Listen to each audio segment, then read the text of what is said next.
Hi viewers, Pawan Kalyan గారి movie 'Harihara Veeramallu' నుంచి అయితే ఒక మంచి సాలిడ్ అప్డేట్ వచ్చింది. పవన్ కళ్యాణ్ గారు జస్ట్ 4 డేస్ కాల్ షీట్ ఇస్తే చాలు అని, దాంతో మూవీ మొత్తం కంప్లీట్ అవుతుందిట. అది కూడా ఫిబ్రవరి ఎండింగ్‌కి కంప్లీట్ చేసి మార్చ్ ఫస్ట్ వీక్‌లో balance post production work complete చేసి ఇంకా నెక్స్ట్ నుంచి ప్రమోషన్స్ అయితే స్టార్ట్ చేస్తారట.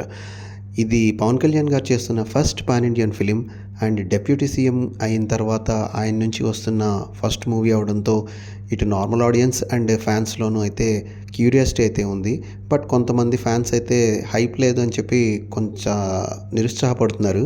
బట్ ఏఎం రత్నం గారు ప్రొడ్యూసర్ నుంచి అయితే మాత్రం ఇంకొక మంచి అప్డేట్ ఉంది. ఆయనైతే చాలా కాన్ఫిడెన్స్‌గా ఉన్నారు మూవీ అవుట్‌పుట్ మీద. ఖచ్చితంగా బ్లాక్ బస్టర్ హిట్ కొడతామని చెప్తున్నారు ఆయన. చాలా బ్యాక్ ఎండ్ టీము మేమంతా వర్క్ చేసున్నాము. మాకైతే చాలా కాన్ఫిడెన్స్ ఉంది అని చెప్పి ఆయన మాటల్లో అయితే చెప్తున్నారు. బట్ చూద్దాం, మూవీ అయితే బ్లాక్ బస్టర్ హిట్ కావాలని కోరుకుందాం. ఫ్రెండ్స్, మరిన్ని అప్డేట్స్ కోసం please subscribe to my channel Shyams Kushi.